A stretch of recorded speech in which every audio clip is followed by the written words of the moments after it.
My guy Ed Prather joins me. He's installed. He's installed with being the greatest real estate agent in the world. That's what he's installed doing. What's up, brother? How you doing? I feel bad. I don't mean to hold things up today.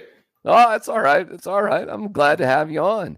I was just saying, you get to this part of training camp and it just everything feels like a slog. Sure, you feel like, hey man, we need a game out there. What are your impressions so far of what's going on in training camp? Well, it's like we talked about last week. I don't think that there's like any huge storylines. With the expectations around the team, I'm looking forward to outperforming those. It's what I want to see is trajectory, right? Because I've been a Broncos fan my entire life, and we've had spans where it's like, not great, but this is disappointing to say the least. So if we can have a rebuilding year and win 8 or 9 games, I know, gosh, if I remember right, that's like double what you thought we would. And I think that's where the pundits are at as well. But I'd be really happy. And training camp, at least there's nothing terrible coming out of training camp, or at least hopefully I didn't miss anything. Well, Quinn Bailey, a backup tackle, is out for the year with a broken leg, basically. There's some remarkable things. Well, Caden Stearns, who was somebody I thought was going to be here for the long haul, got cut yesterday because Owazurike, a player who got banged for gambling, was out for a year, came back. And it's the harsh reality of life in pro sports. Right. About, you really, oh man, there's part of me, Ed, that just feels sympathetic for these young guys whose lives get turned upside down. And I know it happens. I guess I should be used to it by now. But like I'm watching the press conference, like, oh man, talk to me about Caden Stearns. Like, well, it's I told him, and hopefully he's going to be okay. Like the next question, okay, about the quarterbacks, is like, whoa, I know, man, we're just moving on. It's the same. I got to say, I run a team, and every single person is really, really important. And there are agents, sometimes newer, sometimes not so new, and sometimes they don't work out. And, there's a bond there, and it's awful, when you have to part ways and even worse when something awful happens. Right. But it is, I suppose, part of life, part of business. And I've thought about that with head coaches in the NFL, and probably even more so at college, because it feels like there's such a bond there. How difficult that would be to have to, move on from a player or move on. Hey, I'm sorry you broke your leg, but we need to now focus on the quarterbacks. And you're like, whoa, yeah. So, because that's the reality. And I hate to say it, but this too shall pass, whether good or bad, and the train keeps moving. Yeah, and I guess it's the dad in me, because here's what's sad for me, because I don't like Sean Payton called me old the other day, because not in a mean way, but I wonder if I do have that. Hold on, I think I can play it for you. All right, yeah. You got it? Yeah, so here's the situation. I was asking about the new kickoff rule and what it looks like. What do you think it looks like? So this is the response I got from. Okay. How do you describe what it looks like, the new kickoff? Well, I think the most important thing for any fan is there's a box that the ball has to land. Now, look, it's a drastic change, and yet how do you describe the old one back in the, we're all so used to it, and so the young reporters aren't asking me that question.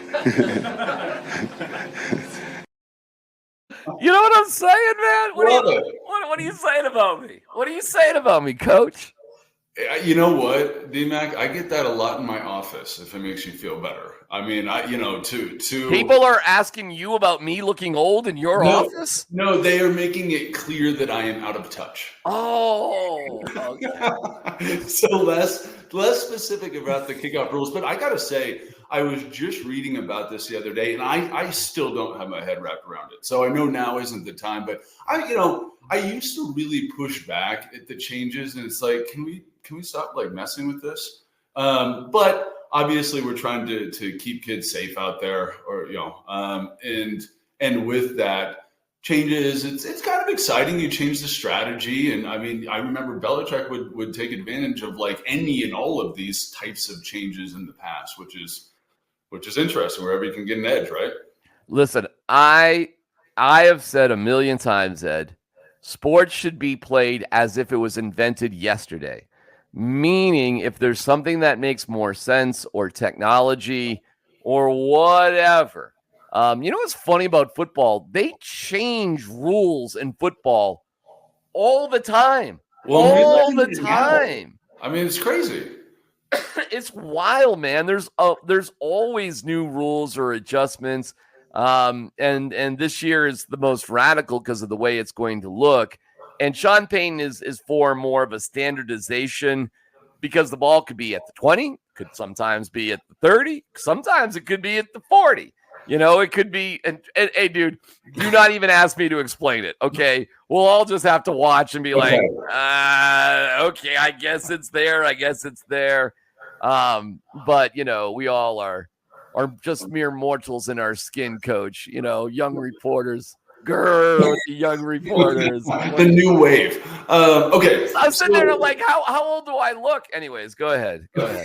So, I know this is way out of touch. And I got to say, to the best of my ability, I've been getting, myself and my kids as deep into the Olympics while it still lasts as possible. So my head's a little bit in the sand here, but when is our first preseason game? It's got to be within a week or two, right? Sunday okay. Against the Colts in Indianapolis. And we'll get it going.